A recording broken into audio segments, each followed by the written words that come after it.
Hey y'all, it's Kim. So this is the statement by First Lady Melania Trump concerning, I guess, her non-ties to Jeffrey Epstein. I'm just adding this into the Epstein files on my YouTube channel because I'm not letting this die. Whatever that means to other people, it's just important to me to like add all these things in there together because I don't think that the victims have gotten any kind of justice at all.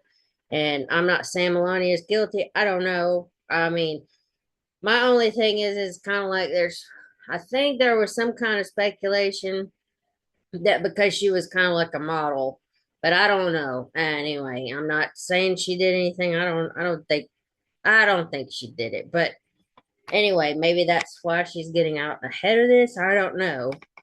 I'm trying to figure all this stuff out. I don't know what to think about all of this and all the people tied to Epstein. And it's like, what in the world was actually Epstein? Somebody called him an access agent. And so I'm like, okay, if that's the case, fine. But like, how was he this important that there's 3.5 million documents plus others that haven't even been released? I mean, I don't know. I was just like so overwhelmed with all of this stuff. Because you can go on and pull different threads when it comes to the Epstein stuff and who knew who and how are they tied up. I mean, I was listening to Julian Dory and he had some guy named Henry Abbott on there. He went all the way back, long time ago with his Epstein stuff. But anyway, let's just let her play. I think she mentioned something about possibly getting with her attorneys and maybe filing lawsuits and things like that. But anyway, we'll let her speak and you can make up your own minds. I don't know what to think. I mean, I think Hunter Biden last year, and I think he got his butt sued, or maybe there was potential for suits. Or he said something about somehow maybe Epstein made or what introduced Melania and Donald Trump. I don't know. I'm just, I hear so many different things and so many different theories, and I don't know what to believe. So, anyway, I'll shut up and let her talk and make up your own minds. Anyway,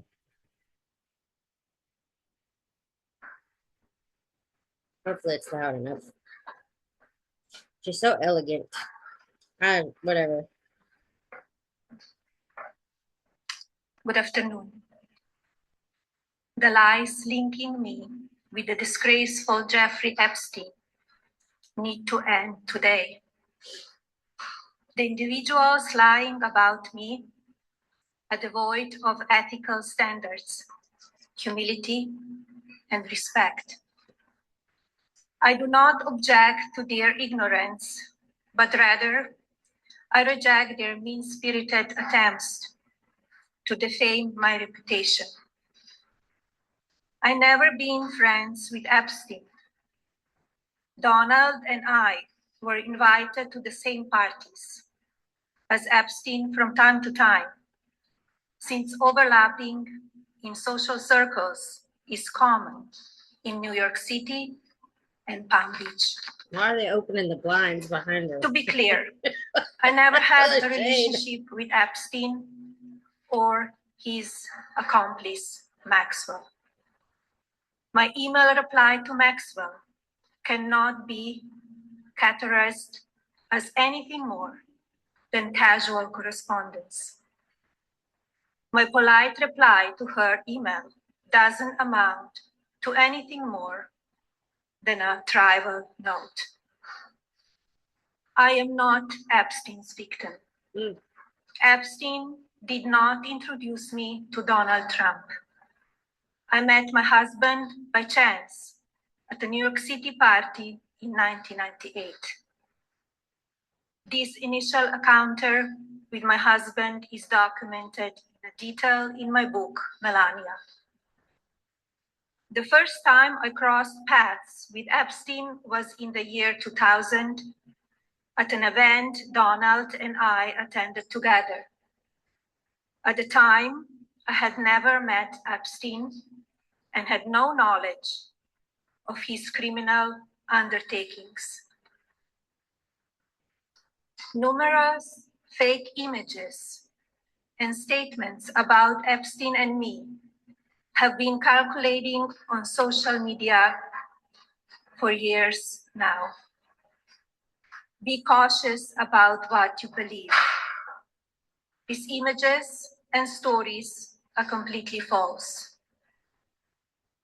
I'm not a witness or a named witness in connection with any of Epstein's crimes. My name has never appeared in court documents, depositions, victim statements, or FBI interviews surrounding the Epstein matter. I have never had any knowledge of Epstein abuse of his victims. I was never involved in any capacity. I was not a participant, was never on Epstein's plane, and never visited his private island. I have never been legally accused or convinced of a crime in connection with Epstein's sex trafficking, abuse of minors, and other repulsive behavior. The false smears about me from mean-spirited and politically motivated individuals and entities looking to cause damage to my good name, to gain financially and climb politically, must stop. My attorneys and I have fought these unfounded and baseless lies with success and will continue to maintain my sound reputation without hesitation. To date, several individuals and companies have been legally obligated to publicly apologize and retract their lies about me, such as Daily Beast, James Carville, and HarperCollins UK. Now is the time for Congress to act. Epstein was not alone. Several prominent male executives resigned from their powerful positions after this matter became widely politicized.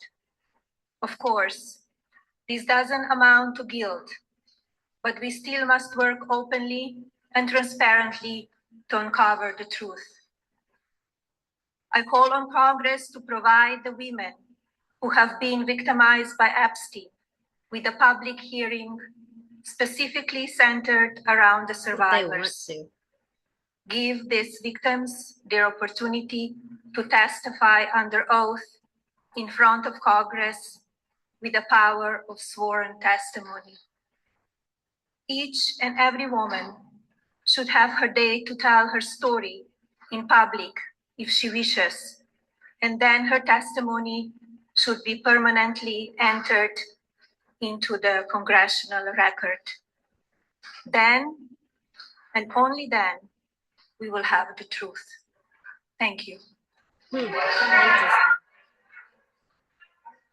Maxwell, no questions answered. That's okay. Anyway, I don't know what y'all think about that, but I guess comment below. I guess more lawsuits are gonna come, and maybe we'll get some victim testimony. Anyway, I will talk to y'all later. Bye.